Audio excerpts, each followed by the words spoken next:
अस्सलाम वालेकुम बच्चों, कैसे हैं आप लोग। आज हम पढ़ने जा रहे हैं ए टू फिजिक्स के अंदर एक चैप्टर है। चैप्टर का नाम है मेडिकल फिजिक्स।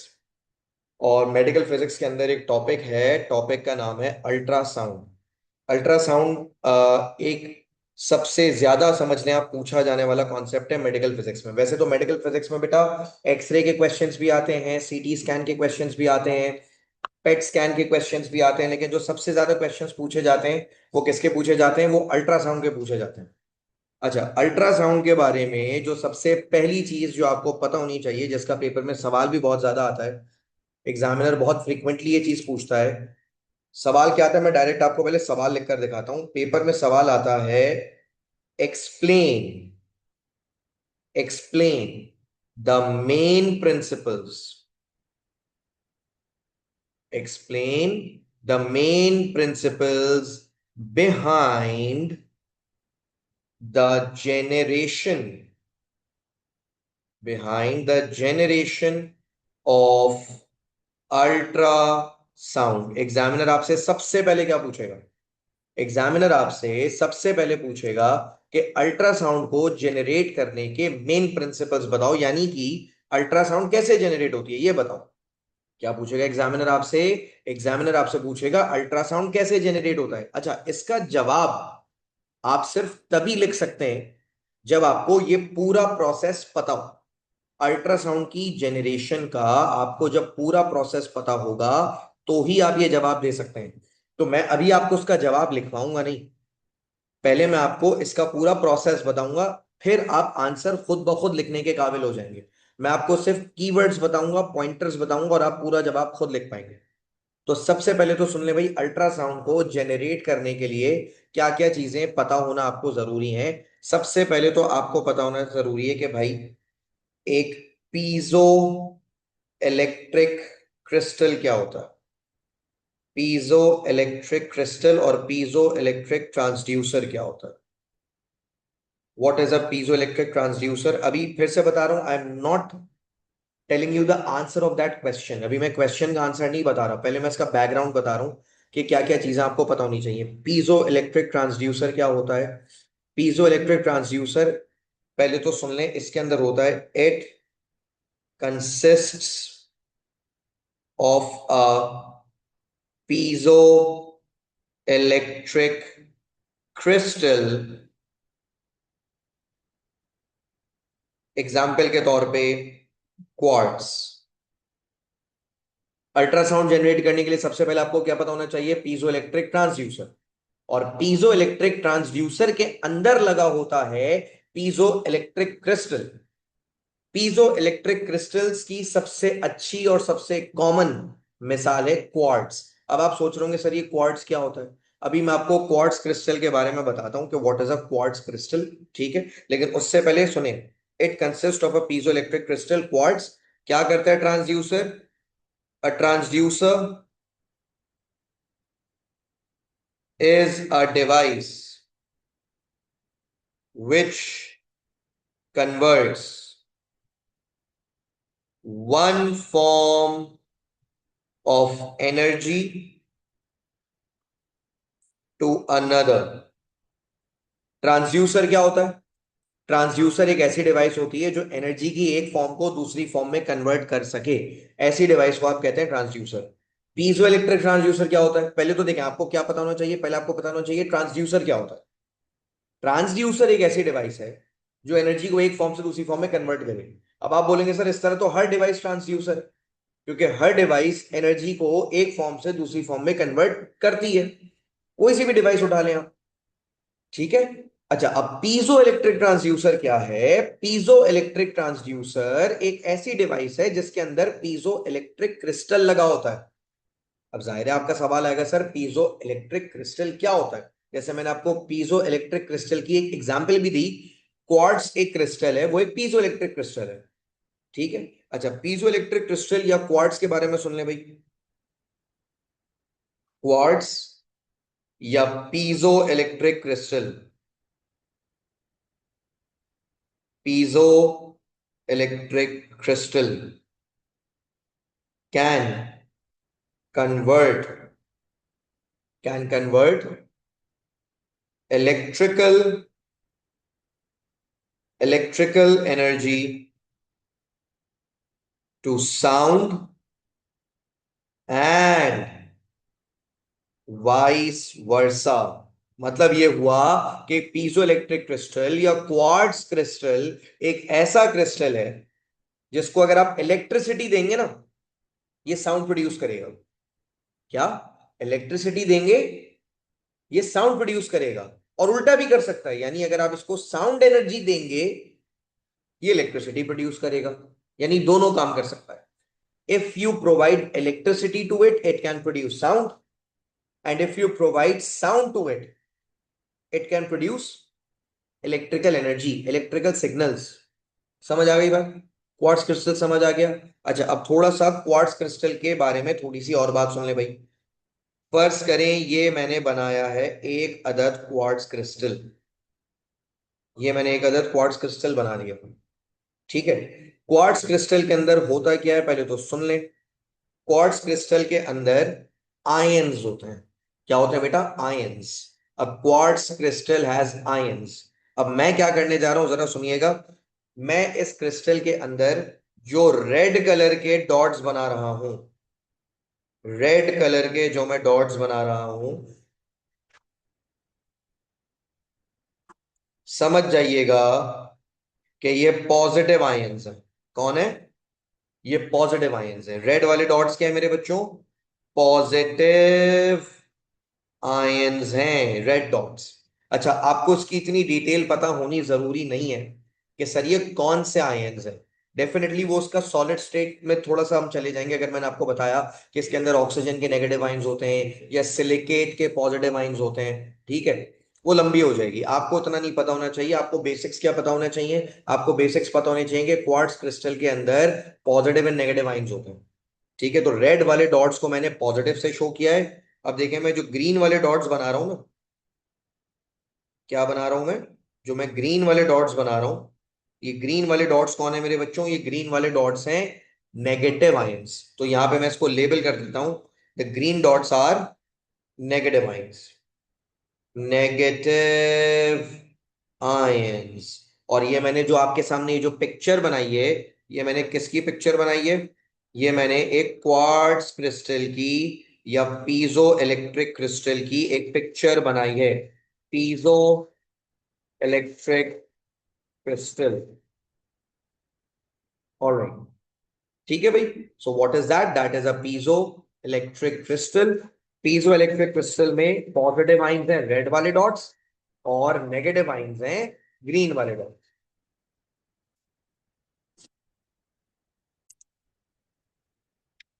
अब तुमने क्या करना है? तुमने इस क्रिस्टल के पहले तो ऊपर और नीचे, अब सुनना ये बड़ा इंटरेस्टिंग होने जा रहा है, तुम इस क्रिस्टल के ऊपर और नीचे इस तरह से सिल्वरिंग कर देते हो। सिल्वरिंग, ये देखो क्रिस्टल की ऊपर वाली साइड को और नीचे वाली साइड को आप सिल्वरिंग कर दें। सिल्वरिंग। सिल्वरिंग करने से क्या होगा? सिल्वरिंग करने से ये दोनों टर्मिनल्स कंडक्टिंग टर्मिनल्स बन जाएंगे। बच्चा पूछा sir what is the meaning of silvering, क्या मतलब है सिल्वरिंग करने का? सिल्वरिंग करने का मतलब ये हुआ कि तुमने इस क्रिस्टल की ऊपर वाली साइड और नीचे वाली साइड को मेटालिक बना दिया। क्या बना दिया? मेटालिक। सिल्वर लगाने का मतलब ये हुआ कि तुमने उसको मेटालिक बना दिया, कंडक्टिंग बना दिया। ठीक है, तो देखो मैं यहाँ पे क्या लिख रहा हूं। मैं लिख रहा हूं सिल्वर। सिल्वरिंग कर दिया मैंने, सिल्वर्ड कर दिया। सिल्वर्ड करने का मतलब ये हुआ इसको मैंने कंडक्टिंग बना दिया। Made conducting. सिल्वर्ड करने का मतलब ये है कि मैंने इसको कंडक्टिंग बना दिया। सर आपने इस क्रिस्टल की दोनों साइडों को कंडक्टिंग क्यों बनाया? Why have you made them conducting? अब मैं कंडक्टिंग बनाने का आपको रीजन दे रहा हूं कि इस पूरे क्रिस्टल की ऊपर वाली साइड को सिल्वर और नीचे वाली साइड को सिल्वर बनाने से, कंडक्टिंग बनाने से फायदा क्या है, मैं आपको बता रहा हूं। आप यहां पर पोटेंशियल डिफरेंस अप्लाई करोगे। पोटेंशियल डिफरेंस अप्लाई करने का मतलब है आप बैटरी कनेक्ट करो। फॉर एग्जाम्पल, अगर मैं इस ऊपर वाली टर्मिनल को, इसको टर्मिनल बना दिया मैंने, अगर मैं इस ऊपर वाले टर्मिनल को बना दूं नेगेटिव, क्या बना दूं? ऊपर वाले टर्मिनल को नेगेटिव बना दूं, बैटरी का नेगेटिव कनेक्ट कर दूं, और नीचे वाले टर्मिनल को बना दूं पॉजिटिव, ऊपर वाले को क्या बना दिया, नेगेटिव, नीचे वाले को बना दिया पॉजिटिव। या उल्टा करें, बल्कि एक काम करें, ऊपर वाले को पॉजिटिव बनाए, नीचे वाले को नेगेटिव बनाए। Make it positive. और नीचे वाले को बना दे अब नेगेटिव। अब बताएं इससे होगा क्या। देखिए, ऊपर वाली साइड को आपने क्या बना दिया, ऊपर वाली साइड को आपने पॉजिटिव बना दिया, नीचे वाली साइड को आपने नेगेटिव बना दिया।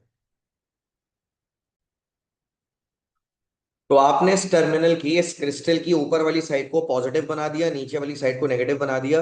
अब अंदर देखें, दो तरह के आयंस हैं, अंदर है पॉजिटिव आयंस और अंदर है नेगेटिव आयंस। अब आप बताएं पॉजिटिव आयंस क्या करेंगे और नेगेटिव आयंस क्या करेंगे। इतनी तो आप साइंस समझते हैं कि जो पॉजिटिव आयंस हैं वो नेगेटिव टर्मिनल की तरफ जाएंगे। पॉजिटिव आयंस कहाँ जाएंगे, पॉजिटिव आयंस नेगेटिव टर्मिनल की तरफ जाएंगे। नेगेटिव टर्मिनल का मतलब क्या हुआ, वो नीचे की तरफ जाएंगे। All the positive ions will try to move or will try to go down, है ना। Positive ions will try to go down, है ना। अच्छा, नेगेटिव आइंस क्या करेंगे, negative ions will try to go up. Negative ions ऊपर की तरफ मूव करेंगे। पॉजिटिव आइंस नीचे की तरफ मूव कर रहे हैं, नेगेटिव आइंस ऊपर की तरफ मूव कर रहे हैं। पॉजिटिव नीचे, नेगेटिव ऊपर। ये सुनो, ये बात समझ आ रही है। अब इसकी वजह से पता है क्या होगा, इसकी वजह से आपका जो क्रिस्टल है, क्रिस्टल, क्रिस्टल के अंदर अगर आइंस की मूवमेंट होगी तो आपका क्रिस्टल क्या होना शुरू होगा, आपका क्रिस्टल कंप्रेस होना शुरू होगा। आपके क्रिस्टल के अंदर कंप्रेशन आ जाएगी। आप सोच रहे होंगे सर क्रिस्टल कंप्रेस कैसे हो गया, वोल्टेज देने से, पोटेंशियल डिफरेंस देने से क्रिस्टल कंप्रेस कैसे हो गया। कंप्रेस ऐसे हो गया मेरे बच्चों कि क्रिस्टल किससे बना है, क्रिस्टल बना है पॉजिटिव एंड नेगेटिव आइंस से। पॉजिटिव एंड नेगेटिव आइंस को जब तुमने पोटेंशियल डिफरेंस के बीच में रखा तो पॉजिटिव आइंस नेगेटिव टर्मिनल के पास, नेगेटिव आइंस पॉजिटिव टर्मिनल्स के पास। तो आपका क्रिस्टल क्या हो जाएगा, आपका क्रिस्टल कंप्रेस हो जाएगा। समझ आ रही है बात। अच्छा, अब इसमें मैं एक दूसरी चीज भी कर सकता हूं। इमेजिन करें मैं ये सेम क्रिस्टल ऐसे कॉपी कर लूं। ये देखें, ये मैंने पूरा क्रिस्टल ऐसे करके कॉपी किया, कॉपी। अब यहां मैं सेम क्रिस्टल को पेस्ट करता हूं। Okay, now same picture, but एक चेंज करने जा रहा हूं मैं। एक चेंज क्या करने जा रहा हूं, अब आप ऐसा करें, अब आप ऐसा करें कि आप ऊपर वाला टर्मिनल, पहले आपने पॉजिटिव बनाया था ना, अब आप ऊपर वाला टर्मिनल नेगेटिव बना दें और नीचे वाला टर्मिनल अब आप बना दें पॉजिटिव।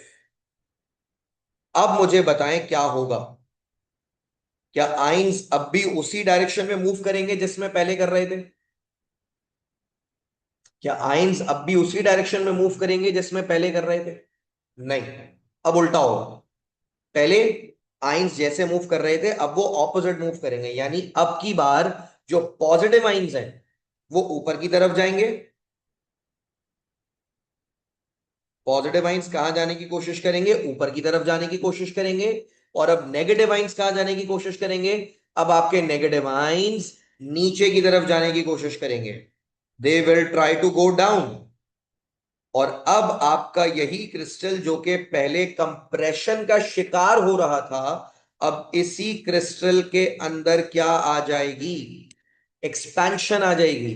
पॉजिटिव आइंस ऊपर जा रहे हैं, नेगेटिव आइंस नीचे आ रहे हैं। तो पहले क्रिस्टल कंप्रेस हो रहा था, अब एक्सपैंड होगा, compress expand.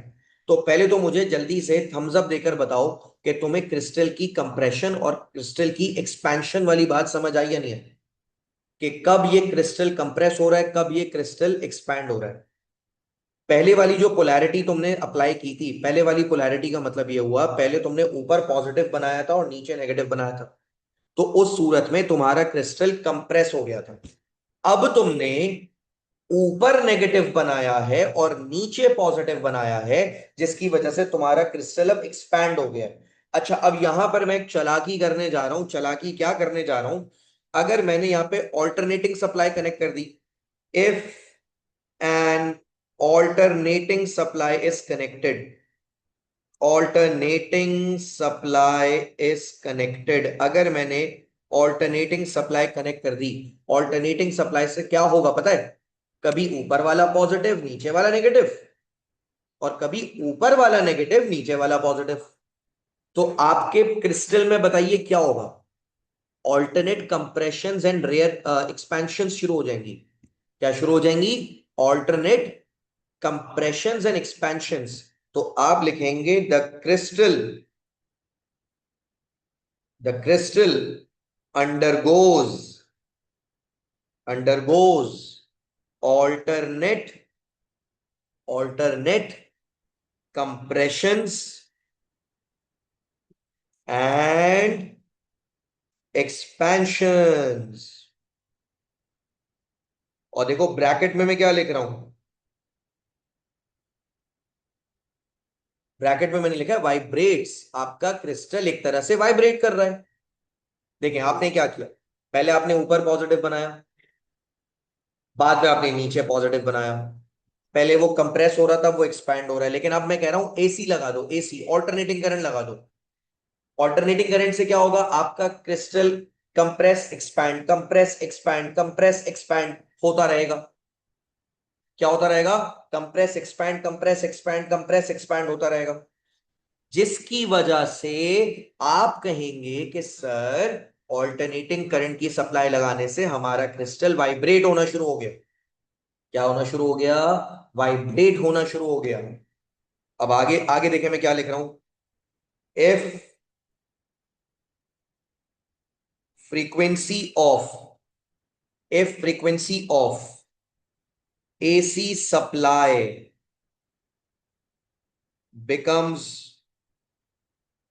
equal to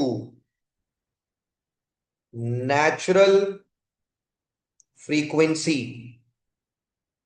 of vibration of ions। क्या कह रहे हैं? अगर ऑल्टरनेटिंग करंट की जो फ्रीक्वेंसी है, अगर वो आयंस की नेचुरल फ्रीक्वेंसी से मैच हो गई, इक्वल हो गई, तो क्या होता है आपको भी पता है, रेजोनेंस अकर्स। रेजोनेंस अकर्स, अंदर क्रिस्टल के अंदर रेजोनेंस शुरू हो जाएगी। क्रिस्टल के अंदर क्या शुरू हो जाएगी? क्रिस्टल के अंदर रेजोनेंस शुरू हो जाएगी। समझ आ रही है बात? The ions vibrate with maximum amplitude. आपको भी पता है रेजोनेंस में एम्पलीट्यूड ज्यादा हो जाता है। The ions vibrate with maximum amplitude. These vibrations result in the generation of ultrasound. इन्हीं वाइब्रेशंस की वजह से क्या बनना शुरू हो जाएगा? अल्ट्रासाउंड। अच्छा, अब यहां पर बच्चा एक सवाल करता है, कहता है सर क्रिस्टल के वाइब्रेट होने से अल्ट्रासाउंड कैसे बन रही है? बेटा एक बात बताओ, साउंड क्या होता है? साउंड वाइब्रेशन से बनता है ना। साउंड किससे बनता है? साउंड वाइब्रेशन से बनता है। आप एक काम करें, आप एक गिटार की स्ट्रिंग को वाइब्रेट करवाएं, वो क्या प्रोड्यूस करता है? क्या प्रोड्यूस करती है गिटार की स्ट्रिंग? साउंड प्रोड्यूस करती है। आप ढोल बजाएं, ड्रम बजाएं, डुम डुम डुम, क्या करता है? वो वाइब्रेट करता है। वाइब्रेशन की वजह से क्या प्रोड्यूस होता है? साउंड प्रोड्यूस होता है। तो ये बात आपके लिए कोई नई बात थोड़ी है। ये तो आप वैसे ही जानते हैं। ये तो आप जानते हैं कि वाइब्रेशन से साउंड प्रोड्यूस होता है। तो यहां पर बेटा आयंस क्या कर रहे हैं? क्रिस्टल क्या कर रहा है? आयंस वाइब्रेट कर रहे हैं, आपका क्रिस्टल वाइब्रेट कर रहा है। और वाइब्रेशंस की वजह से यहां क्या पैदा हो जाएगी? वाइब्रेशंस की वजह से यहाँ पे अल्ट्रासाउंड पैदा हो जाएगी। तो एक बार मैं शुरू से स्टोरी सुना रहा हूं, सुन ले भाई। अल्ट्रासाउंड की जेनरेशन के लिए, अल्ट्रासाउंड की प्रोडक्शन के लिए, अल्ट्रासाउंड पैदा करने के लिए सबसे पहली चीज जो आपको पता होनी चाहिए वो है एक piezo electric transducer. Piezo electric transducer के अंदर क्या लगा होता है? पीजो इलेक्ट्रिक क्रिस्टल लगा होता है, क्वार्ट्ज लगा हुआ होता है। Quartz is a piezo electric crystal. Sir क्या होता है क्वार्ट्ज में? आप क्वार्ट्ज को दो तरफ से वोल्टेज सप्लाई करते हो। क्वार्ट्ज को क्या करते हो? आप वोल्टेज सप्लाई करते हो, इलेक्ट्रिसिटी देते हो। वोल्टेज सप्लाई करने की वजह से आपके क्वार्ट्ज क्रिस्टल के अंदर या एक्सपेंशन होगी या कंप्रेशन होगी। डिपेंड करता है आपने वोल्टेज कैसा दिया। और अगर आपने ऑल्टरनेटिंग वोल्टेज लगा दिया तो आपका crystal expand compress expand compress expand compress होता रहेगा। इस वाइब्रेशन का एम्पलीट्यूड मैक्सिमम हो जाता है जब रेजोनेंस होती है, जब आपकी ऑल्टरनेटिंग करंट की फ्रीक्वेंसी मैच हो जाती है, बराबर हो जाती है नेचुरल फ्रीक्वेंसी से। और रेजोनेंस के नतीजे में, वाइब्रेशन के नतीजे में क्या प्रोड्यूस होती है मेरे बच्चों? अल्ट्रासाउंड प्रोड्यूस होती है। तो पहले तो मुझे इस बात का जवाब दो कि क्या तुम्हें ये बात समझ आ गई कि कैसे यहां अल्ट्रासाउंड पैदा हुई है? अल्ट्रासाउंड कैसे पैदा हुई है, ये बात समझ आ गई? एक थम्स अप दे दो जल्दी से कि आपका क्रिस्टल अल्ट्रासाउंड क्यों पैदा कर रहा है। वेरी गुड, क्लियर हो गया, परफेक्ट। ये बात तो समझ आ गई कि सर अल्ट्रासाउंड पैदा हुई कैसे। तो भाई अल्ट्रासाउंड को पैदा करने के लिए जो सबसे इंपॉर्टेंट चीज थी वो क्या था? वो था आपके पीजो इलेक्ट्रिक क्रिस्टल की वाइब्रेशन। ये बात समझ आ गई? अब इसका जो पूरा जवाब है, जो पॉइंट्स में लिखेंगे आप या जो पैराग्राफ की शक्ल में लिखेंगे आप, ये मैं आपको लिखवाऊंगा लेक्चर के एंड में, जब मैं अल्ट्रासाउंड फिनिश करवा दूं। तो अल्ट्रासाउंड की जनरेशन आपने समझ ली। अब आपने करना कुछ नहीं, जो ऊपर मैंने आपको पूरी स्टोरी सुनाई है ना, ये स्टोरी आपने एक फॉर्म में, एक सीक्वेंस में लिख देनी है। क्या सीक्वेंस लिखेंगे आप लिखेंगे भाई अल्ट्रासाउंड प्रोड्यूस करने के लिए पीजो इलेक्ट्रिक क्रिस्टल होता है, पीजो इलेक्ट्रिक क्रिस्टल को ऑल्टरनेटिंग सप्लाई से कनेक्ट किया जाता है, ऑल्टरनेटिंग सप्लाई कनेक्ट करने की वजह से उसके अंदर जो आयंस हैं, आयंस मूव करते हैं, जिसकी वजह से आपका क्रिस्टल कंप्रेशन एंड एक्सपेंशन करता है। फिर आप लिखेंगे भाई जब ऑल्टरनेटिंग करंट की फ्रीक्वेंसी आपके सिस्टम की, आपके क्रिस्टल की नेचुरल फ्रीक्वेंसी से मैच होगी, तो आपका क्रिस्टल रेजोनेंस हो जाएगी और वो मैक्सिमम एम्पलीट्यूड से वाइब्रेट करेगा और अल्ट्रासाउंड प्रोड्यूस हो जाएंगी। ये पूरी बात जो मैंने आपको उर्दू में बताई है, ये आपको सीक्वेंस में लाइन से इंग्लिश में लिखनी है। आपका ये पूरा जो सवाल लिखा हुआ था, क्या सवाल लिखा हुआ था स्क्रीन पे पढ़ें सबसे ऊपर, क्या सवाल लिखा हुआ है? सवाल लिखा हुआ है explain the main principles behind the generation of ultrasound. ये हो गया बेटा, ये पूरा हो गया। अब अभी मैं जवाब नहीं लिखवा रहा, अभी मैंने आपको ये कॉन्सेप्ट सिर्फ समझाया है। अब आ जाएं आगे की चीज जो मुझे आपको पढ़ानी है, जो कि बहुत इंपॉर्टेंट कॉन्सेप्ट है। वो है, ये देखिए मैं हेडिंग से पढ़ाता हूं ताकि आपको ज्यादा समझ आए। वो है reflection and absorption. Reflection and absorption of ultrasound. Reflection and absorption of ultrasound, ये बड़ा इंपॉर्टेंट कॉन्सेप्ट है समझने के एतबार से। ये आपको पता होना चाहिए कि इसका मतलब क्या है, reflection and absorption of ultrasound.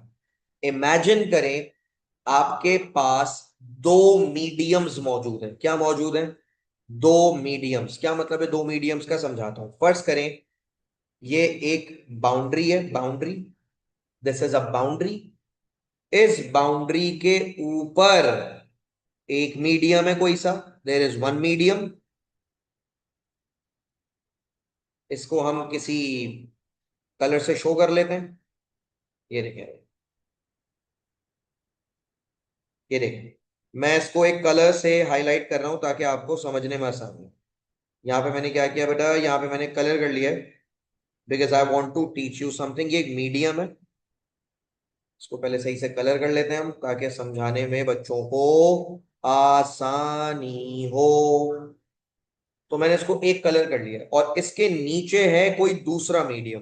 तो दूसरा मीडियम है तो उसको मैं कोई दूसरा कलर कर लेता हूं, this is some other medium.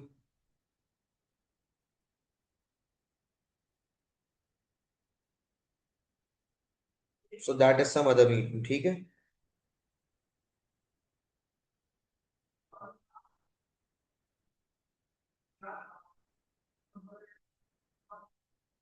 Alright, और बीच में है इन दोनों मीडियम्स की बाउंड्री, ठीक है। ये आ गया। देखें यहाँ पे मैं क्या लिख रहा हूं, यहाँ पर मैं लिख रहा हूं Z1। क्या लिखा है मैंने? Z1। अब आप सोचेंगे सर ये Z क्या होता है, अभी आपको बताता हूँ Z क्या होता है। और नीचे लिख रहा हूँ Z2। Z1 मतलब मीडियम वन, Z2 मतलब मीडियम टू। ऊपर वाले मीडियम को Z1, नीचे वाले मीडियम को Z2। आप बोलेंगे सर ये Z क्या होता है, अभी मैं आपको Z के बारे में बताऊंगा। और बीच में दोनों मीडियम की क्या है? बीच में दोनों मीडियम की बाउंड्री है, बाउंड्री है दोनों मीडियम। अच्छा, मीडियम का प्लूरल होता है मीडिया। दोनों मीडिया की बाउंड्री। अब फर्ज करें ऊपर वाले मीडियम से एक अल्ट्रासाउंड वेव आती है, ऊपर वाले मीडियम से क्या आ रही है मेरे बच्चों? एक अल्ट्रासाउंड वेव आ रही है। ये अभी अल्ट्रासाउंड वेव कौन से मीडियम में मौजूद है? ये मीडियम वन में मौजूद है। इस अल्ट्रासाउंड वेव को आप नाम दे दें आई। अब आप बोलेंगे सर आई का मतलब क्या है? आई का मतलब ये हो गया, ये वो अल्ट्रासाउंड वेव है या ये वो इंटेंसिटी है जो आई है। अब यहां पर क्या होगा, सुने, यहां पर दो चीजें होंगी। जो वेव आ रही है ना, उस वेव में से कुछ एनर्जी, कुछ इंटेंसिटी यहां से रिफ्लेक्ट हो जाएगी। तो जो रिफ्लेक्टेड इंटेंसिटी है उसको मैं लिख रहा हूं आई आर। आई क्या है? आई है इंसिडेंट इंटेंसिटी या intensity of incident wave. I are क्या है? Intensity of reflected wave. और कुछ अल्ट्रासाउंड ऐसी होगी जो इस मीडियम से इस मीडियम में ट्रांसफर हो जाएगी, ट्रांसमिट हो जाएगी। इसको मैं नाम दे देता हूं आई टी। तो अब देखो यहां पे तीन तीन वेरिएबल्स हैं जिसके बारे में तुम्हें समझना होगा। पहले मैं तुमसे पूछूंगा मेरे बच्चों, यहां पे आई किसे रिप्रेजेंट कर रहा है? तुम बोलोगे सर आई रिप्रेजेंट कर रहा है intensity of incident ultrasound wave. Ultrasound wave. I are किसको रिप्रेजेंट कर रहा है? आई आर रिप्रेजेंट कर रहा है intensity of reflected ultrasound wave. और फिर मैं पूछूंगा बेटा आई टी कैसे रिप्रेजेंट कर रहा है? तुम बोलोगे सर आई टी रिप्रेजेंट कर रहा है intensity of transmitted transmitted ultra sound wave. तो पहले तो मुझे जल्दी से थम्स अप देकर बताओ कि तुम्हें आई, आई आर और आई टी ये तीनों चीजें समझ आ गई? आई क्या है? Intensity of incident ultrasound wave. I R है intensity of reflected ultrasound wave. और आई टी क्या है? Intensity of transmitted ultrasound wave. Clear हो गया? अच्छा, अब ये तीनों चीजें पढ़ा लेने के बाद अब मैं देखो तुम्हें क्या पढ़ाने जा रहा हूं। नाउ पे अटेंशन, अब ये इंटरेस्टिंग होने जा रहा है, ठीक है? सबसे पहले तो पहले मुझे ये बताओ, मैं नीचे एक इक्वेशन लिख रहा हूं, इस इक्वेशन से क्या तुम सहमत हो? इक्वेशन क्या है भाई? I is equal to I R plus I T. क्या लिखा मैंने? मैंने लिखा भाई, जितनी वेव इंसिडेंट हो रही है या जितनी इंटेंसिटी इंसिडेंट हो रही है, उस इंटेंसिटी में से कुछ इंटेंसिटी रिफ्लेक्ट हो जाएगी यानी टकराकर वापस चली जाएगी, है ना? और बाकी की इंटेंसिटी ट्रांसमिट हो जाएगी। तो इसलिए मैंने क्या लिखा? I is equal to I R plus I T. समझ रहे हो? अच्छा, अब आप यकीनन यहाँ पे पूछ रहे होंगे सर आई आर और आई टी क्या है? Reflected intensity and transmitted intensity. अच्छा, यहां पर मैं एक जुमला लिखना चाहूंगा, जरा सुनो क्या। The values of I R यानी कि रिफ्लेक्टेड वेव की intensity and I T, values of I R and I T depend on depend on the angle at which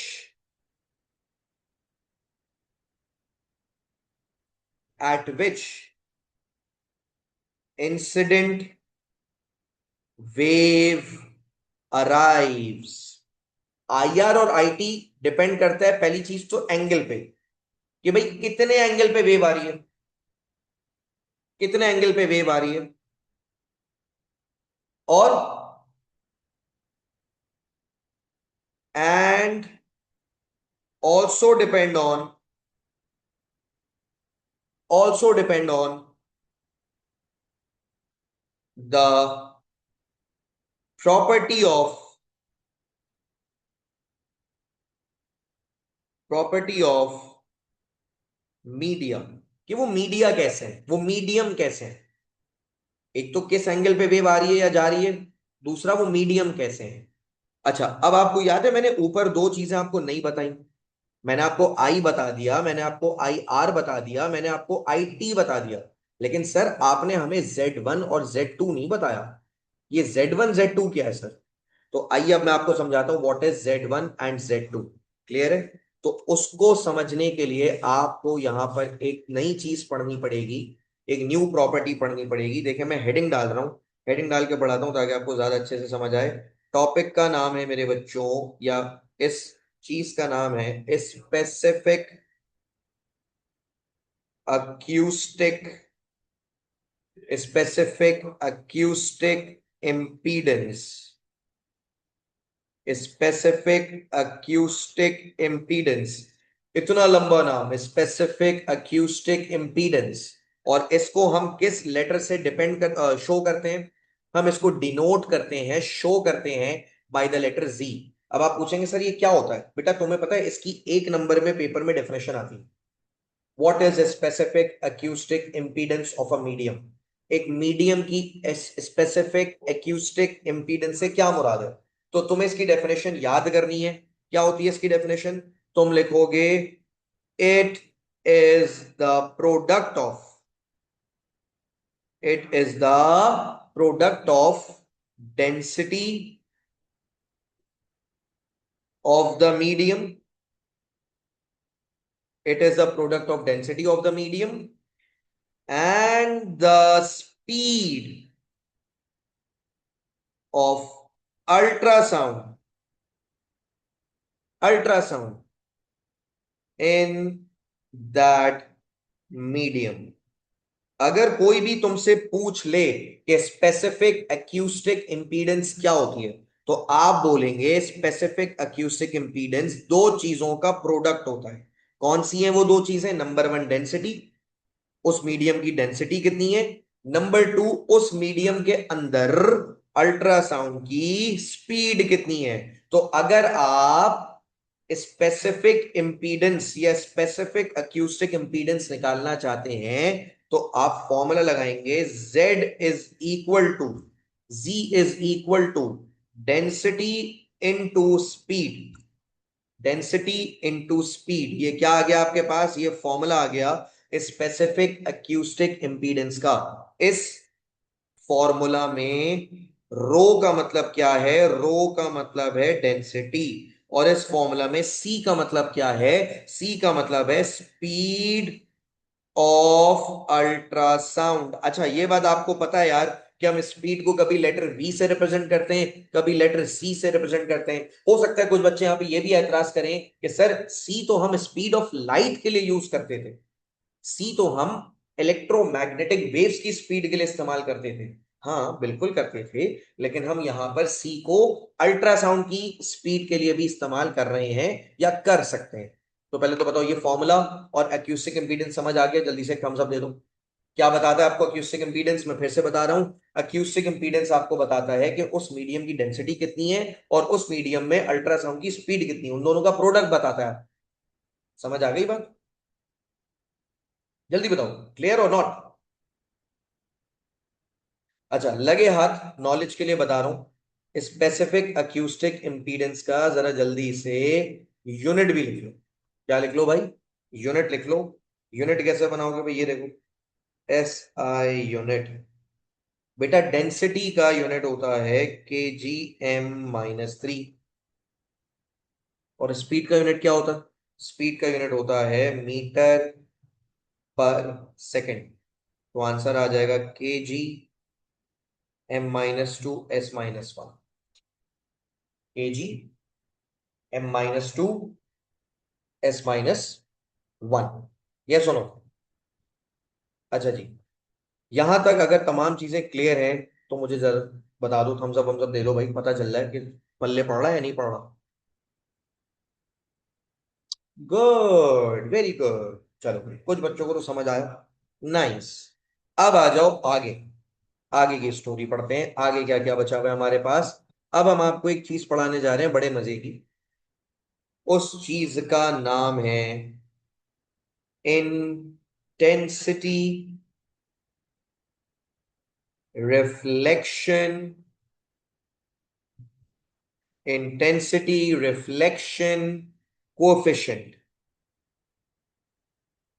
intensity reflection coefficient, और इसको हम किस लेटर से रिप्रेजेंट करते हैं? अल्फा।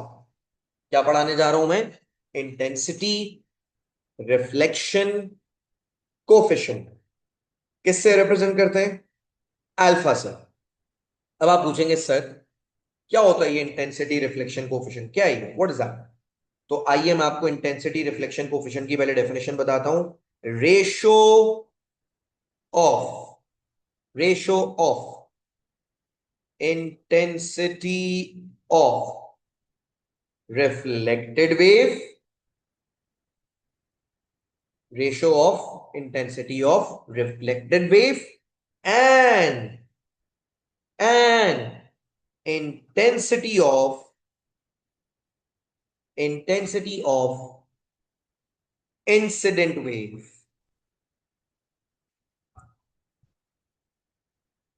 क्या होता है बेटा? इंटेंसिटी रिफ्लेक्शन कोफिशिएंट क्या होता है? रेशो होता है सर, रेशो होता है। तो भाई किसका रेशो है सर? ये रेशो होता है रिफ्लेक्टेड वेव की intensity divided by incident wave की इंटेंसिटी, यानी कि आई over I, I R over I, I R over आई। और इसका एक और फॉर्मूला भी होता है, इसको ओपन करके लिखने का एक तरीका है। फॉर्मूला है Z2 माइनस Z1 का whole square divided by Z2 plus Z1 का होल स्क्वायर। ये क्या निकालने का फॉर्मूला है? मैं फिर से बता रहा हूं, ये आपको बताता है कि कितनी वेव रिफ्लेक्ट हो रही है जब वेव आ रही है। मतलब रिफ्लेक्शन कोफिशिएंट से आपको रिफ्लेक्शन का पता चलता है कि रिफ्लेक्शन ज्यादा हो रही है या रिफ्लेक्शन कम हो रही है। ठीक है, अब देखें मैं आपको यहां पे एक पॉइंट लिखवा देता हूं। यहां देखिए क्या पॉइंट लिखवा रहा हूं। Greater value of reflection coefficient, greater value of reflection coefficient refers to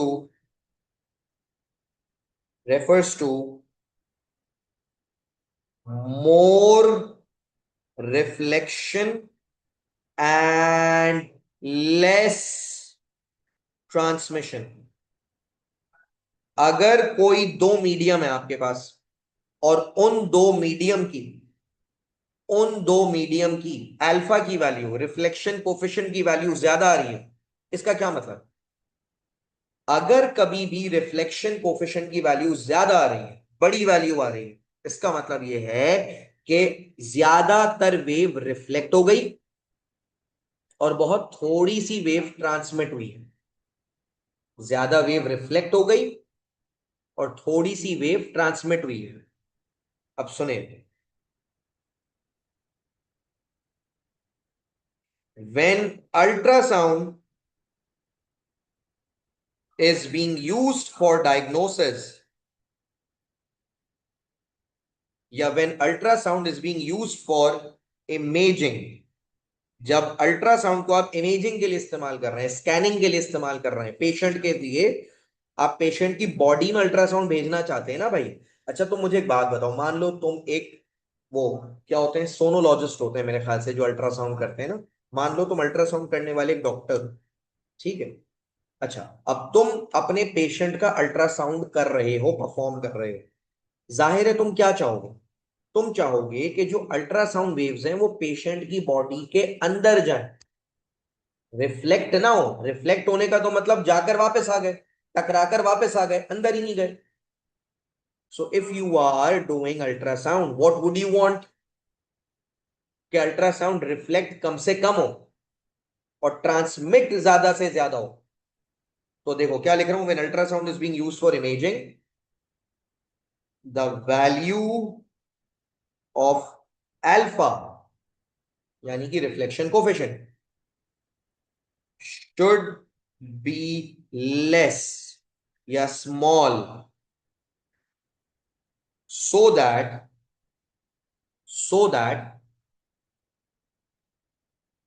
there is less reflection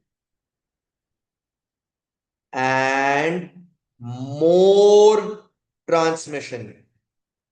अगर आप अल्ट्रासाउंड कर रहे हैं तो बेटा प्रेफरेबली अल्फा की वैल्यू कम होनी चाहिए, मतलब रिफ्लेक्शन कम से कम हो और ट्रांसमिशन ज्यादा से ज्यादा हो। अल्ट्रासाउंड पेशेंट के अंदर जाए, पेनिट्रेट करे। समझ आई बात? और बेटा अल्फा निकालने का फॉर्मूला क्या है, कैसे पता चलेगा सर कि दो मीडियम का अल्फा कितना आएगा? बेटा दो मीडियम का अल्फा अगर आपको पता लगाना है तो आपको उन दोनों मीडियम की जेड की वैल्यू पता होनी चाहिए। जेड की वैल्यू पता होने का मतलब हुआ आपको दोनों मीडियम के रिफ्लेक्शन कोफिशिएंट की वैल्यूज पता होनी चाहिए। समझ आ गई बात? ये कॉन्सेप्ट है। अच्छा अब यहां पर देखो, मैं आपको इसको एक एग्जाम्पल से समझाता हूँ। किसको समझाता हूँ? एग्जाम्पल से समझाता हूँ, जरा समझना। बड़े मजे की एग्जाम्पल है। फर्ज करो, फर्ज करो तुम्हारे पास, तुम अल्ट्रासाउंड कर रहे हो। क्या कर रहे हो? अल्ट्रासाउंड कर रहे हो। ये देखो, ये आ गई तुम्हारी स्किन। क्या आ गई तुम्हारी? ये तुम्हारी स्किन आ गई, और skin is a soft tissue. Soft tissue है ये, स्किन है, सॉफ्ट टिश्यू है। ठीक है, स्किन मैंने बड़ी अजीब सी बनाई है, लेकिन खैर है। So this is skin. और ऊपर कौन सा मीडियम है? ऊपर है एयर। नीचे कौन है? नीचे स्किन है, और ऊपर कौन है भाई? ऊपर एयर है। नीचे स्किन, ऊपर एयर। समझ आ गई बात? अब जरा सुनो आगे की स्टोरी। तुम कर रहे हो अल्ट्रासाउंड। अल्ट्रासाउंड करने का मतलब ये हुआ कि जो तुम्हारी अल्ट्रासाउंड वेव्स हैं वो एयर से कहां जाएंगी?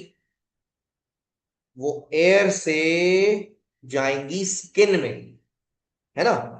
ये होती है आई, ये होती है आई आर, और ये होती है आई टी। क्लियर है?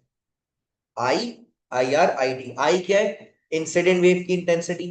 आई आर क्या है? रिफ्लेक्टेड वेव की इंटेंसिटी। आई टी क्या है? आई टी है ट्रांसमिटेड वेव की इंटेंसिटी। क्लियर है? अच्छा अब मेरी जरा एक मजे की बात सुनो। तुम्हें पता है एयर की ना इंपीडेंस की वैल्यू कितनी होती है? एयर की इंपीडेंस की वैल्यू होती है Z is equal to 430। Sir ये हमें याद करनी होगी? नहीं बेटा, ये तुम्हें गिवन होगा। एयर की इंपीडेंस की वैल्यू कितनी है? एयर की इंपीडेंस की वैल्यू है 430।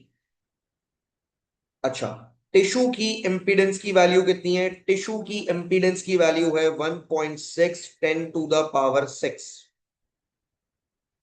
1.6 10 टू द पावर 6। क्लियर हो गया? सही है भाई।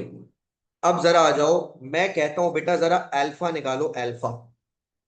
अल्फा निकालने का मतलब ये हुआ कि रिफ्लेक्शन कोफिशिएंट निकालो। रिफ्लेक्शन कोफिशिएंट का मतलब हुआ आई आर अपॉन आई निकालो। जब तुम आई आर अपॉन आई निकालोगे, कैसे निकालोगे? फॉर्मूला लगाओगे Z2 माइनस Z1 का whole square upon Z2 plus Z1 का होल स्क्वायर। अल्फा का क्या आंसर आ जाएगा? देखो, 1.6 10 पावर 6 माइनस 430 का whole square divided by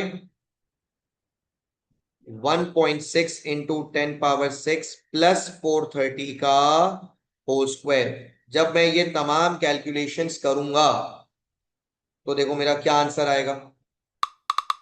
1.6 exponent, sorry, 1.6 exponent 6 minus 430 का होल स्क्वायर, 1.6 एक्सपोनेंट 6 प्लस 430 का होल स्क्वायर। सही है भाई? जब मैं ये पूरी कैलकुलेशन कर रहा हूं, मेरा जवाब क्या आ रहा है? मेरा जवाब आ रहा है 0.99। क्या जवाब आ रहा है? 0.99। 0.99 जवाब आ रहा है, या अप्रोक्सीमेटली आंसर आ रहा है 1। अब इसका मतलब क्या है? What does it mean? Alpha का आंसर 1 आ रहा है। आप शायद सोच रहे होंगे हाँ तो सर क्या हो गया, अगर अल्फा का आंसर 1 ही आ रहा है तो क्या हो गया? What's what's a big deal? अब मैं आपको बताता हूँ what is the big deal. Alpha का आंसर बनाने का मतलब क्या है। देखो बच्चों, अल्फा क्या है? अल्फा बराबर है आई आर ओवर आई के। और अल्फा का आंसर क्या आ रहा है? अल्फा का आंसर आ रहा है 1। अच्छा एक बात बताओ, अगर मैं आई को वहां भेज दूं तो आई आर किसके बराबर आ जाएगा? अप्रोक्सीमेटली इक्वल टू 1 आ रहा है ना ये। अगर मैं आई को वहां भेज दूं तो तुम्हारे पास क्या इक्वेशन बन गई? I R approximately equal to I. तो तुम बोलोगे reflected intensity is approximately equal to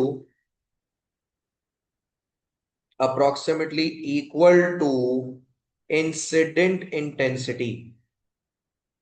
reflected intensity is approximately equal to incident intensity, मतलब जितनी इंटेंसिटी की वेव आई उतनी ही इंटेंसिटी की वेव वापस चली गई। अब मुझे एक बात बताओ, is it a good thing और अ बैड थिंग? जल्दी से चैट पे जवाब दो। Is it a good thing और अ बैड थिंग? जितनी इंटेंसिटी की वेव आई उतनी की इंटेंसिटी की वेव वापस चली गई। Is that a good thing और अ बैड थिंग? बेटा it is a bad thing. तुम क्या चाहते थे? तुम चाहते थे अल्ट्रासाउंड ट्रांसमिट हो, अंदर जाए, स्किन के अंदर जाए। हुआ क्या? सारी अल्ट्रासाउंड रिफ्लेक्ट हो गई, स्किन से टकराकर ऊपर वापस चली गई। इसका मतलब दिस इज नॉट गुड। ये सही नहीं हो रहा।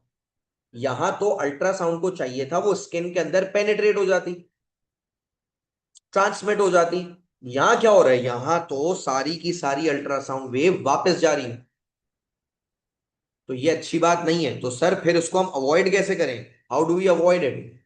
हम कैसे मेक श्योर करें कि ज्यादा से ज्यादा अल्ट्रासाउंड पेनिट्रेट करे?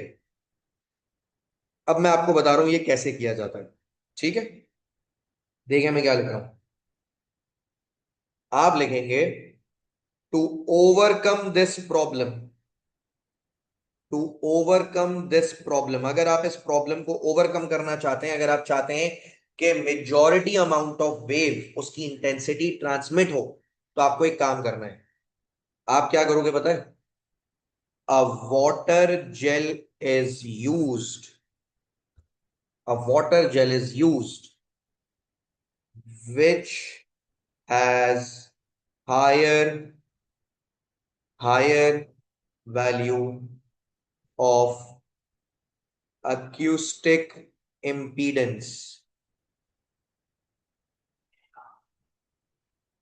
Higher value of acoustic impedance. अब इससे फायदा क्या होगा? Higher value of acoustic impedance से क्या फायदा होगा? फायदा ये होगा, the value of alpha decreases, means less ultrasound wave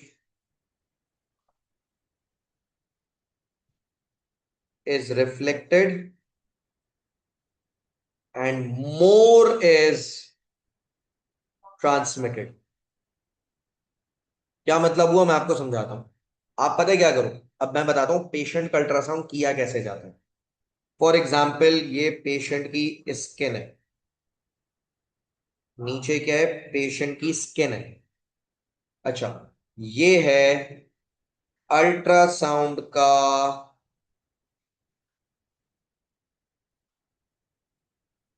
ये है अल्ट्रासाउंड का वो प्रोब। क्या है ये अल्ट्रासाउंड का प्रोब है। अल्ट्रासाउंड जिस डिवाइस से किया जाता है ना, उस डिवाइस को कहते हैं प्रोब। इस प्रोब में से अल्ट्रासाउंड निकल रही होती है, अल्ट्रासाउंड निकल रही होती है। डॉक्टर्स क्या करते हैं? डॉक्टर्स जब अल्ट्रासाउंड कर रहे होते हैं तो वो क्या करते हैं? वो इस प्रोब के ऊपर क्या लगाते हैं? वो एक चीज लगाते हैं, उसे हम कहते हैं वाटर जेल। क्या लगाते हैं? Water gel. यानी वो डायरेक्ट प्रोब को स्किन पे नहीं रखते, वो प्रोब को डायरेक्ट स्किन से टच नहीं करते। वो प्रोब और स्किन के बीच में किस चीज का इस्तेमाल करते हैं? वो वाटर जेल का इस्तेमाल करते हैं। आप एक काम करें, once you get free from the class, आप प्राइवेटली सुकून से बैठ के यूट्यूब पे बेशक आप अल्ट्रासाउंड होने की वीडियो देखें। अगर आपने कभी खुद नहीं करवाया तो आप अल्ट्रासाउंड होने की वीडियो देखें। किसी भी पेशेंट का अल्ट्रासाउंड हो रहा है, एक बहुत कॉमन है एब्डोमेन का अल्ट्रासाउंड। आप एब्डोमेन के अल्ट्रासाउंड की वीडियो देखिए, उसमें दिखाया जाएगा कि जो प्रोब है, प्रोब ऐसे प्रोब होगी, प्रोब के ऊपर वो क्या करेगा, वो एक वाटर जेल लगाएगा, जेल सा एक सब्सटेंस होता है, जेली सा सब्सटेंस होता है, वो लगाएगा। और वो लगाने के बाद वो पेशेंट की स्किन के ऊपर उसको फेरेगा।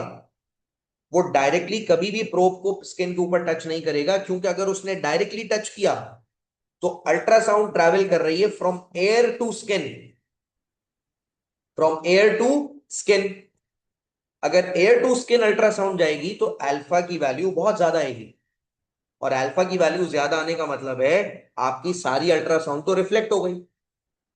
लेकिन अगर आपने वाटर जेल लगाने के बाद किया अल्ट्रासाउंड, अगर आप वाटर जेल लगाने के बाद अल्ट्रासाउंड करेंगे तो आपकी जो अल्ट्रासोनिक वेव्स है वो रिफ्लेक्ट कम से कम होंगी, ट्रांसमिट ज्यादा होंगी, अंदर जाएंगी।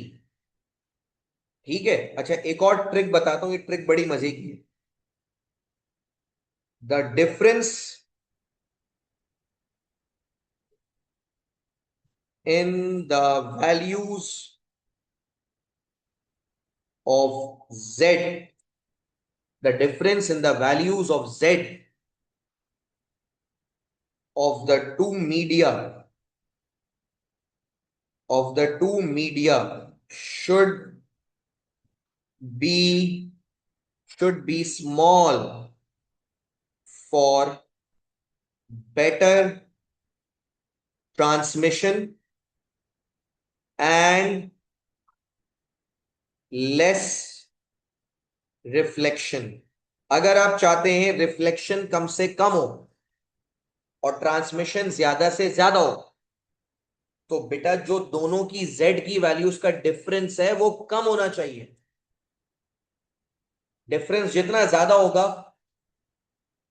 Z की वैल्यूज का डिफरेंस जितना ज्यादा होगा, उतना ज्यादा आपकी अल्ट्रासाउंड वेव रिफ्लेक्ट होगी। समझ आ रही है बात? अब जरा आपको एक काम करना है, जरा एक थम्स अप दे दें अगर आपको ये वाटर जेल वाली बात समझ आ गई है और ये रिफ्लेक्शन वाली बात समझ आ गई है। चलिए गुड है, एक ही थम्स अप आया, मतलब नहीं समझ आई। ओके, आ गई आ गई, परफेक्ट, बहुत अच्छी बात है। ओके, ये करने के बाद अब आप आ जाएं अगले टॉपिक की जानेब। ये तो आपने पढ़ लिया, रिफ्लेक्शन तो आपने समझ ली। अच्छा एक बात बताओ, अच्छा इसका जवाब मुझे चैट पे चाहिए, I want the answer on chat. ठीक है, एक बड़ा आसान सा सवाल, असल काम की वेव कौन सी है, जो रिफ्लेक्ट हो गई या जो ट्रांसमिट हो गई? असल काम कौन करेगी, जो वेव रिफ्लेक्ट होके वापस आ गई या जो ट्रांसमिट होके अंदर गई है? हमारे काम की कौन सी वेव है? यस, जो ट्रांसमिटेड वेव है वो हमारे काम की है। जो पेशेंट की बॉडी के अंदर जा रही है वो वेव हमारे काम की है। We are more concerned about the wave which enters the patient's body, क्योंकि वही वेव तो असल है जो रिफ्लेक्ट होके वापस आएगी और फिर हम उसकी इमेज क्रिएट करेंगे। समझ आ गई बात? तो अब आ जाओ जरा ट्रांसमिटेड वेव की बात करते हैं, रिफ्लेक्टेड वेव की तो बहुत बात कर ली हमने। ठीक है, let's talk about transmitted wave. अब यहां पर मैं आपको एक बड़े मजे की चीज पढ़ाने जा रहा हूं, ये देखिए, intensity of transmitted wave, intensity of transmitted wave. अब यहां पर पहले तो सुनते जाएंगे, यहां पर देखें मैं क्या लिख रहा हूं, द इंटेंसिटी, द इंटेंसिटी, क्या हो रही है? ओके, आई होप बेटा ये स्क्रीन दिख रही है ना आपको, आवाज आ रही है ना?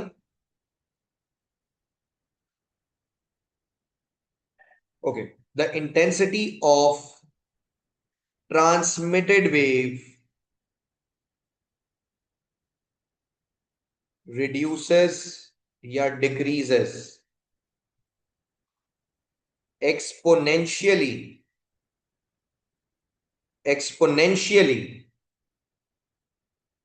with the increase in thickness of the medium। जैसे जैसे मीडियम की थिकनेस बढ़ती जाएगी, यानी वेव जितना अंदर जा रही है, जितना डेप्थ में जा रही है, इंटेंसिटी डिक्रीज हो जाएगी बेटा। इंटेंसिटी क्या हो जाएगी? इंटेंसिटी डिक्रीज हो जाएगी। मैं आपको उसको ड्रॉ करके भी समझाता हूं, और मैं आपको उसका फॉर्मूला भी समझाता हूं। उसका फॉर्मूला भी समझते हैं और इसको ड्रॉ करके भी समझते हैं। ठीक है भाई? क्या मतलब है थिकनेस का, मैं बताता हूं। पहले तो मुझे फॉर्मूला लिखने दो। इंटेंसिटी का फॉर्मूला होता है I T. I T stand for transmitted intensity. I T का मतलब क्या है बेटा? आई टी का मतलब है transmitted intensity is equal to I. I का मतलब है incident intensity. I T is equal to I E to the power minus mu X. क्या लिखा मैंने फॉर्मूला? मैंने फॉर्मूला लिखा I T is equal to I E to the power minus mu X. अच्छा, इस फॉर्मूला को अगर आपने इस तरह नहीं लिखना तो आप ऐसे भी लिख सकते हैं। आपको पता है एक्सपोनेंशियल इक्वेशंस हम कैसे लिखते हैं? आई एक्सपोनेंशियल माइनस म्यू एक्स, ऐसे भी लिख सकते हैं। लेफ्ट हैंड वाली साइड लिखें, राइट हैंड साइड वाली लिखें, बात एक ही है। मेरे ख्याल से ज्यादा इजी आपको लेफ्ट वाली एक्सप्रेशन लगेगी। ठीक है, यहां पे फिर से बता रहा हूं what is the meaning of I. I T means transmitted intensity, I means incident intensity. अब यहां पर डेफिनेटली आप पूछना चाहेंगे सर यहाँ पे म्यू का और एक्स का मतलब क्या है। मैं एक काम करता हूं, मैं आपको सारे लेटर्स का मतलब बता देता हूं। यहां पर आई टी का मतलब है इंटेंसिटी ऑफ ट्रांसमिटेड वेव। आई का मतलब है इंटेंसिटी ऑफ इंसिडेंट वेव। यहां पे म्यू का मतलब है, म्यू म्यू का मतलब है linear attenuation coefficient. Linear attenuation coefficient of ultrasound. अब आप सोच रहे होंगे सर ये कौन सी लैंग्वेज में बात हो रही है? लीनियर अटेन्युएशन कोफिशिएंट क्या होता है सर ये? करते हैं अभी इस पर बात। और एक्स का मतलब क्या है यहां पर? एक्स का मतलब है थिकनेस या फिर डेप्थ ऑफ मीडियम। थिकनेस या फिर डेप्थ ऑफ मीडियम, कितना वेव अंदर गई है, कितना ज्यादा उसने पेनेट्रेट किया है, कितना ज्यादा वो डीप गई है, कितने उस मीडियम की थिकनेस है। तो ये चार चीजें जो आपको पता होनी चाहिए। आई टी, आई, म्यू और एक्स। यहां पे म्यू क्या है मैं फिर से बता रहा हूं। म्यू का मेरे बच्चे मतलब ये हुआ, ये एक कोफिशिएंट है, ये एक कांस्टेंट है जो कि अल्ट्रासाउंड की अटेन्युएशन बताता है। मतलब अल्ट्रासाउंड कितनी घट रही है, कितना डैम्प होती जा रही है, कितना डिक्रीज होती जा रही है एम्पलीट्यूड। अटेनुएशन का मतलब है डैम्पिंग, घट जाना, कम हो जाना। लीनियर अटेनुएशन कोफिशिएंट, इसकी वैल्यू शैल्यू आपको याद करने की जरूरत नहीं है, पेपर में ये आपको दी हुई होगी। और म्यू की वैल्यू अलग अलग होती है। ठीक है, तो ये कॉन्सेप्ट है। तो फॉर्मूला बन गया I T is equal to I exponential minus mu x. ठीक है। अच्छा, इस फॉर्मूला में ना एक लिमिटेशन है, वो लिमिटेशन मैं लिखवा देता हूं। This formula is valid for parallel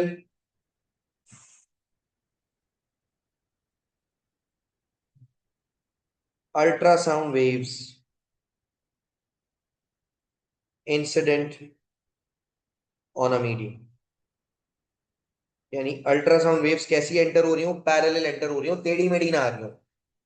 टेढ़ी मेढ़ी अल्ट्रासाउंड वेव्स ना आ रही हो, इधर उधर से ना आ रही हो, एक ही तरफ से आ रही हो और पैरेलल आ रही हो। ठीक है, बिल्कुल स्ट्रेट पैरेलल आ रही हो। टेढ़ी मेढ़ी इधर उधर से आ रही होंगी तो बेटा काम खराब होगा।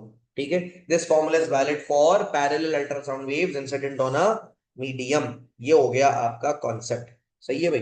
अब देखें, अगर मैं आपको शुरू से बताऊं कि मैं आपको क्या क्या पढ़ा चुका हूं, तो मैं आपको पढ़ा चुका हूं कि अल्ट्रासाउंड कैसे प्रोड्यूस हुई, कैसे जेनरेट हुई। अल्ट्रासोनिक जनरेशन के लिए आपने ट्रांसड्यूसर का इस्तेमाल किया था, क्रिस्टल का इस्तेमाल किया था। क्रिस्टल में आपने ऑल्टरनेटिंग करंट की सप्लाई, ऑल्टरनेटिंग वोल्टेज की सप्लाई लगाई थी। सप्लाई से क्या हुआ था, क्रिस्टल के अंदर जो आपके आयंस थे वो वाइब्रेट हो रहे थे कंप्रेशन एंड एक्सपेंशन की वजह से। वाइब्रेशन का जब एम्पलीट्यूड मैक्सिमम हो गया था, रेजोनेंस हो गया था, तो अल्ट्रासाउंड प्रोड्यूस हो रही थी। फिर मैंने आपको बताया, जब आप अल्ट्रासाउंड को किसी मीडियम में भेजते हो, या वो रिफ्लेक्ट हो जाती है उसमें से, नहीं या नहीं सॉरी या गलत बोला मैंने, जब आप अल्ट्रासाउंड भेजते हो तो उसमें से कुछ हिस्सा रिफ्लेक्ट हो जाता है, बाकी ट्रांसमिट हो जाता है। अल्ट्रासाउंड करने के लिए रिफ्लेक्शन कम से कम होनी चाहिए, ट्रांसमिशन ज्यादा से ज्यादा होनी चाहिए। रिफ्लेक्शन के फॉर्मूला मैंने आपको ऊपर लिखवा दिए। ये सारे रिफ्लेक्शन के फॉर्मूला थे जो अभी आपको स्क्रीन पर दिखाई दे रहे हैं। और ये नीचे आ गया ट्रांसमिशन का फॉर्मूला जो अभी अभी आपको स्क्रीन पर दिखाई दे रहा है। क्लियर हो गई ये बात। अब देखें मैं आपको अगली चीज क्या पढ़ाने जा रहा हूं। What is the next thing that we are going to talk about. Paper में एक और सवाल आता है। पेपर में क्या सवाल आता है, और ये वाला सवाल तो सबसे ज्यादा आता है। क्या सवाल आता है, explain explain the main principles, explain the main principles behind the, अब यहां पे मैं बोल्ड से लिख रहा हूं, बोल्ड से, behind the use, explain the main principles behind the use of ultrasound in medical diagnosis। कह रहे हैं मेडिकल साइंस में, मेडिकल डायग्नोसिस में अल्ट्रासाउंड कैसे इस्तेमाल होती। असल चीज अब आई है कि भाई अल्ट्रासाउंड के बारे में इतना सब कुछ पढ़ तो लिया, ये इस्तेमाल कैसे होती है, मेडिकल डायग्नोसिस में क्या काम है इसका, how are we using it. Ultrasound को मेडिकल डायग्नोसिस में इस्तेमाल कैसे करते हैं। Explain the main principles behind the use of ultrasound in medical diagnosis. अब मैं यहां पर थोड़ी सी ना चालाकी करूं। क्या चालाकी करूंगा मैं आपको बता रहा हूं। मैं आपको एग्जैक्ट आंसर लिखवा रहा हूं जो आपको पेपर में लिखना है। क्यों लिखवा रहा हूं एग्जैक्ट आंसर, मैं आपको रीजन दे देता हूं। बेटा, ये वो चीज है जो पेपर में बहुत ज्यादा पूछी जाती है। जब आप पास पेपर्स करने बैठोगे, आपको ये दिखेगा कि ये सवाल हर 2-3 सवाल के बाद आता है। तो इट इज बेटर कि इसका एक पूरा रिटन फॉर्मेट है, वो लिख भी लो, याद भी कर लो, रट भी लो, ताकि पेपर में सवाल आए तो एज इट इज जवाब लिखकर आ जाओ, मार्किंग स्कीम के अल्फाज से बना हुआ, एग्जामिनर की पसंद का जवाब।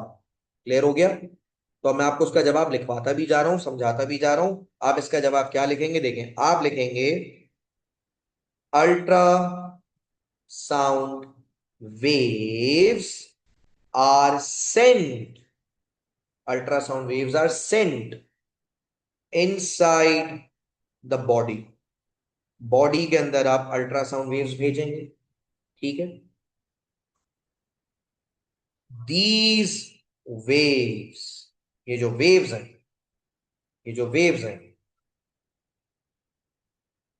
Reflect reflect from the boundaries. These waves reflect from the boundaries of two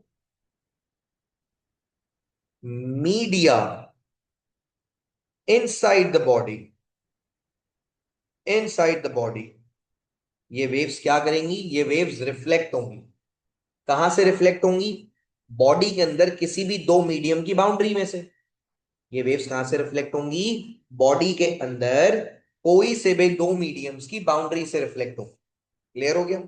अच्छा, आगे आप लिखेंगे क्या, the reflected waves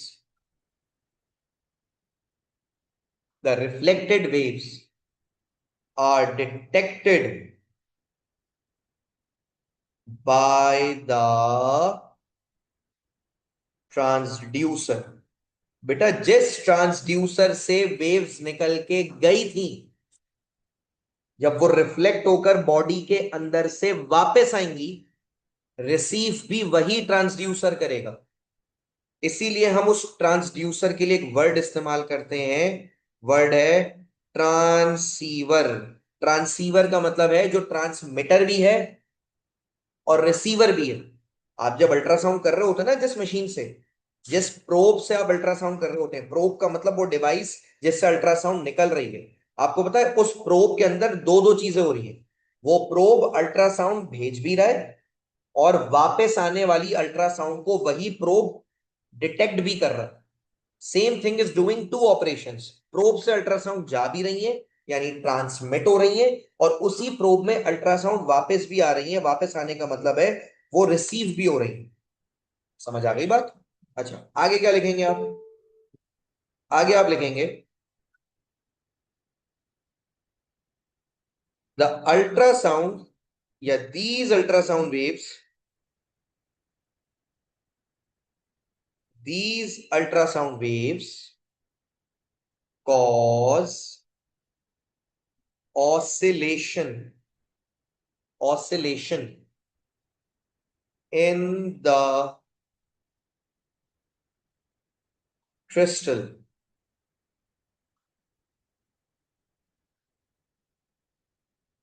causing the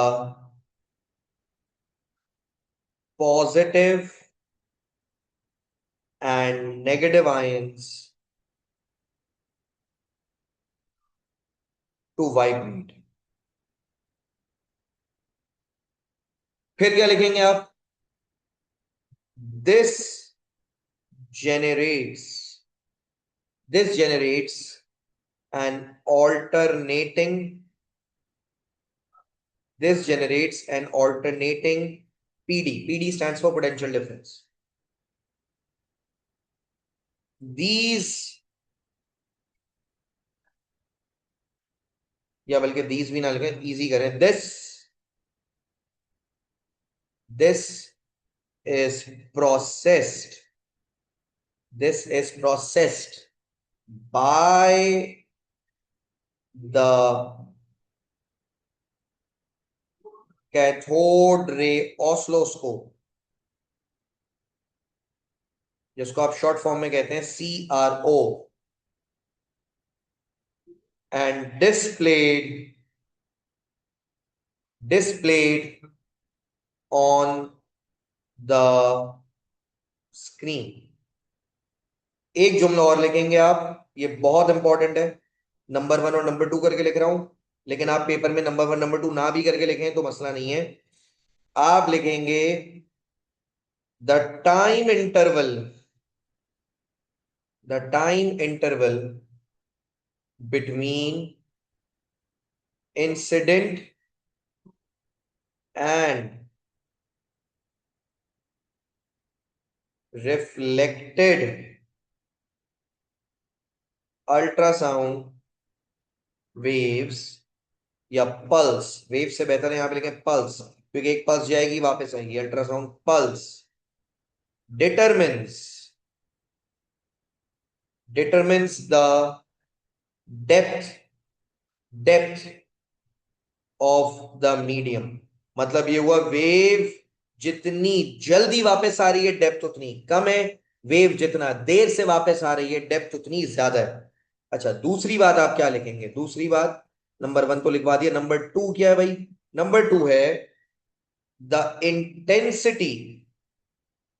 intensity of reflected pulse determines the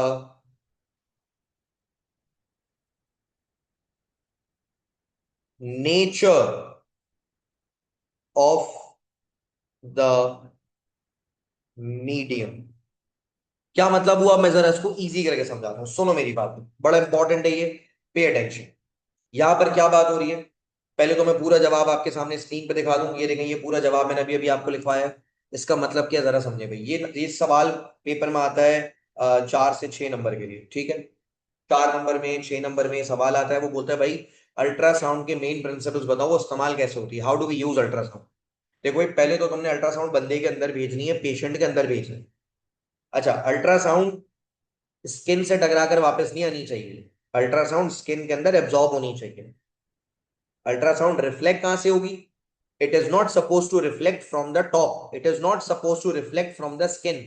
skin से रिफ्लेक्ट होकर वापस नहीं आनी चाहिए। पहले वो अल्ट्रासाउंड अंदर जाए, अंदर जिस जगह का स्कैन कर रहे हैं आप वहां से रिफ्लेक्ट होकर वापस आए। समझ आ रही है बात? अल्ट्रासाउंड स्किन के ऊपर से रिफ्लेक्ट होकर वापस ना आए, अल्ट्रासाउंड अंदर जाए, अंदर जहां जाकर वो स्कैन कर रहे हैं आप जिस जगह का, वहां से अल्ट्रासाउंड स्कैन होकर वापस आनी चाहिए। समझ आ रही है बात? अच्छा, फिर क्या लिखा हुआ है? लिखा हुआ है the reflected waves are detected by the transducer. जिस ट्रांसड्यूसर से आपने वेव्स भेजी हैं उसी में वो वेव्स वापस नहीं आएंगी। अच्छा एक बात बताओ, वेव्स बनी कैसे थी, वेव्स जेनरेट कैसे हुई थी? तुम नोट करो, जेनरेशन और डिटेक्शन दोनों ऑपोजिट हैं। जेनरेशन में तुमने ऑल्टरनेटिंग पीडी से अल्ट्रासाउंड प्रोड्यूस की थी, यहां पर अल्ट्रासाउंड की वजह से ऑल्टरनेटिंग पीडी पैदा हो रहा है। जेनरेशन में क्या किया था? ऑल्टरनेटिंग सप्लाई कनेक्ट की थी। ऑल्टरनेटिंग सप्लाई कनेक्ट करने से क्या हुआ था? क्रिस्टल वाइब्रेट कर रहा था। क्रिस्टल की वाइब्रेशन से क्या हुआ था? अल्ट्रासाउंड पैदा हुई थी। यानी तुमने ऑल्टरनेटिंग सप्लाई से अल्ट्रासाउंड पैदा की थी। अब क्या कर रहे हो वापसी में? क्या कर रहे हो वापसी में? when the ultrasound waves return, when they come back, when they reflect, अब अल्ट्रासाउंड की वजह से वाइब्रेशंस होंगी और वाइब्रेशंस की वजह से ऑल्टरनेटिंग सिग्नल प्रोड्यूस होगा। उस ऑल्टरनेटिंग सिग्नल को, उस ऑल्टरनेटिंग पीडी को आपका कंप्यूटर, आपका सीआरओ प्रोसेस करता है और प्रोसेस करके उसकी एक इमेज बनाता है। जितना गहराई में गई होगी ना अल्ट्रासाउंड वेव्स, उतना लेट वापस आएगी। और अल्ट्रासाउंड वेव्स की इंटेंसिटी से पता चलता है वो मीडियम कैसा है। अब ये कंप्यूटर का काम होता है कि इमेज कैसे बनेगी। समझ रहे हो? कंप्यूटर आपको बनाकर दिखाएगा, वो प्रोसेस करके दिखाएगा कि इमेज कैसी होगी। जो वेव्स जल्दी वापस आ रही हैं वो अलग तरह की दिखती हैं स्क्रीन पर, स्कैन पर। जो वेव्स देर से वापस आ रही हैं वो अलग तरह की दिखती हैं स्कैन पर। समझ आ रही है बात? तो कंप्यूटर दो चीजों को प्रोसेस करता है, इंटेंसिटी को प्रोसेस करता है, वेव लेस इंटेंस है, मोर इंटेंस है, और वो डेप्थ को प्रोसेस करते हैं कि वेव कितनी गहराई से वापस आ रही है। और इन इंफॉर्मेशंस को वो यूज करके एक इमेज बनाता है कंप्यूटर। समझ आ रही है बात? आप चाहें तो ये देखिए, मैं आपको बल्कि एक अल्ट्रासाउंड स्कैन की एक पिक्चर भी दिखा देता हूँ ना, लगे हाथ।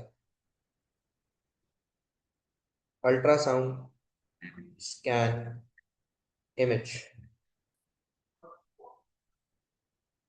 ये देखिए। अब जैसे यहां पर अगर मैं आपको ये इमेजेस दिखाऊं, जैसे ये रही, ये एक अल्ट्रासाउंड स्कैन देख रहे हैं आप इस वक्त।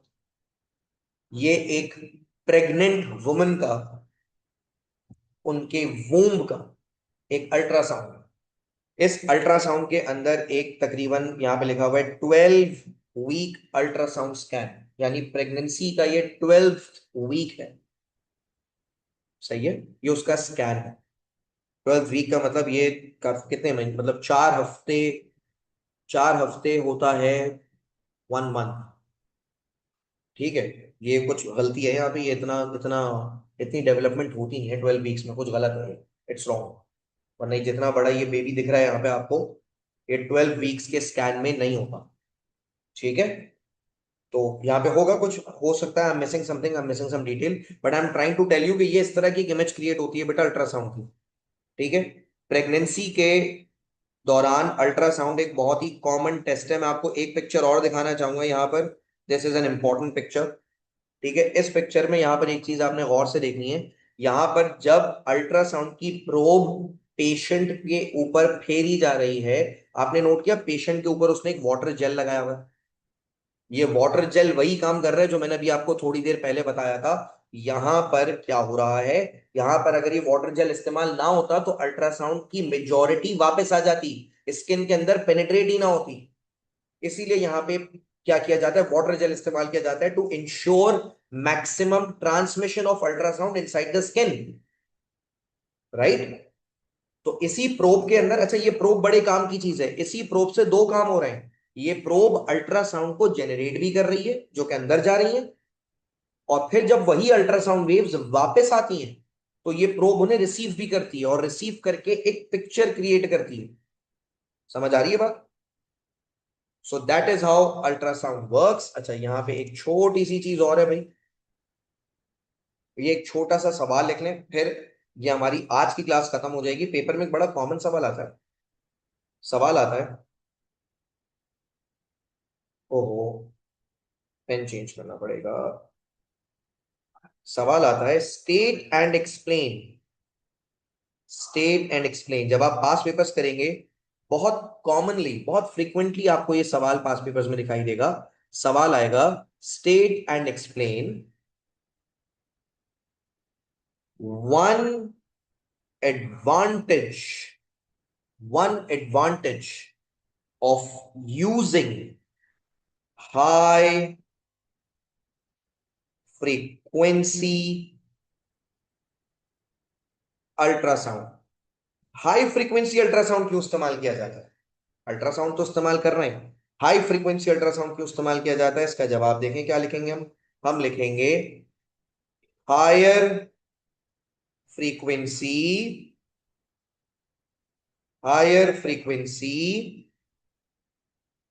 corresponds to shorter wavelengths। Frequency ज्यादा होने का मतलब है वेवलेंथ कम है। हायर फ्रीक्वेंसी मतलब शॉर्टर वेवलेंथ्स। Smaller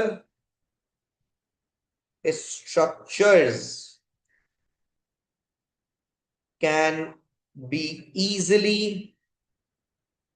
detected। यानी जिस जगह का आप अल्ट्रासाउंड कर रहे हैं वहां से स्मॉलर स्ट्रक्चर्स इजीली डिटेक्ट हो पाएंगे। क्या मतलब हुआ? मिसाल के तौर पे आप एक प्रेग्नेंट औरत का, आप एक डेवलपिंग फीटस का, एक अनबॉर्न बेबी का आप अल्ट्रासाउंड कर रहे हैं, स्कैन कर रहे हैं। अब उस बच्चे की डेवलपमेंट मां के पेट में कैसी है, ये कैसे पता चलेगा? उस बच्चे के लिम्स जेनरेट हुए या नहीं हुए, कोई उस बच्चे में कोई डिफॉर्मिटी तो नहीं है, कोई फिजिकल प्रॉब्लम तो नहीं है, कोई रिटार्डेशन तो नहीं है, तो उस बच्चे के जो लिम्स हैं वो सही जनरेट हो रहे हैं, उस बच्चे की ग्रोथ सही हो रही है नहीं हो रही, ये तमाम छोटी छोटी डिटेल्स कैसे पता लग सकती हैं? जब अल्ट्रासाउंड वेव्स की जो वेवलेंथ है वो कम से कम हो, फ्रीक्वेंसी ज्यादा से ज्यादा हो, ताकि वेव्स जब रिफ्लेक्ट होकर वापस आए तो वो स्मॉल डिटेल्स भी क्या हो सकें, डिटेक्ट हो सकें। ये आपने याद करना है। ये इसके साथ ही हमारी अल्ट्रासाउंड की क्लास खत्म होती है। अभी मैंने आपको पास पेपर्स नहीं कराए, लेकिन मैंने आपको टॉपिक पढ़ा दिया। अल्ट्रासाउंड हो गया खत्म। पास पेपर्स नहीं किए अभी हमने, पास पेपर्स हम करेंगे नेक्स्ट क्लास में। अभी मैंने आपको सिर्फ ये टॉपिक पढ़ा है। ठीक है, आज की क्लास को हम यहीं तक रखते हैं। नेक्स्ट क्लास कब होगी, क्या होगी, कैसे होगी, I share everything, don't worry. ठीक है, it will be online on site, I let you know. यहां तक के लिए इतना ही। Thank you so much. अल्लाह हाफिज।